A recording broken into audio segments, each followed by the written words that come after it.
Today we're going to be taking a look at this 3D printed blaster and why this blaster is full of surprises. So let's talk about it. The FC330 Blaster is a 3D printed Springer. The body and internals are a mix of 3D print material and also aluminum and retails for around 147 Canadian dollars. It features a mag and grip design and has two options for priming, a standard pump action method and also a bolt action style method. With the included spring, its advertised velocity claims are roughly around 165 feet per second. Now, one of the things to note about this blaster is that it's a completely do-it-yourself blaster.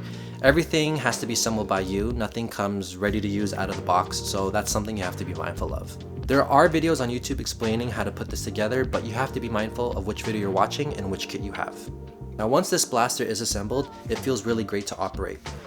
It looks and feels like a full-size primary, but because of its compact and small design, it actually could be used as a secondary blaster, so it all just comes down to personal preference. As mentioned earlier, you have two methods for priming the blaster, your standard pump action method and bolt action style method. Now, it's obviously not a true bolt action style handle, but the design of the handle makes it very comfortable to prime in this manner. Being user-friendly to both left and right-handed users is definitely a great feature. When shooting this blaster, I actually was getting velocities higher than what it was claiming. Depending on the darts, I was getting somewhere around 190, maybe a few beyond 200. Again, depending if you're using lighter weight darts or heavier weight darts, but that's just nice to see that it's already shooting hard with a very light and smooth prime. Now, personally, what drew me to this blaster was that it was compatible with Worker Nightingale magazines. I personally love smaller, compact loadouts, and there's not a lot of blasters that utilize this magazine, so this just seemed like a great choice to pick up. Now, depending on which version you get, you may have to do some modifications to the Nightingale magazine. There is a version that has no mag release and instead uses a ball detent to retain the magazine. If you have a mag release version like I do, then you will actually need to make a cut into this magazine, and you will do that by using this included piece right here. Now, I've seen a couple videos where they were saying this piece is just a bumper for the magazine, and initially I thought the same thing too, but I actually discovered later on that it is a cutting guide for your magazine. Technically, you can use a Nightingale magazine right away with the mag release version. It just probably won't seat properly, and so if you don't mind making modifications to your magazine, I suggest you do so. Just go ahead and do it anyways. I know when I didn't discover that I had to cut into this right away, when I inserted it, it wasn't locking in.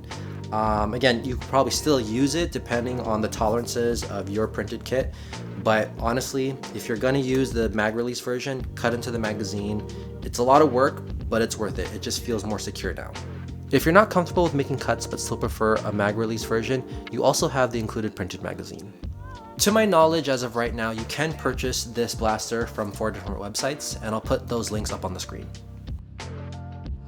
I bought my kit from m416gelblaster.com.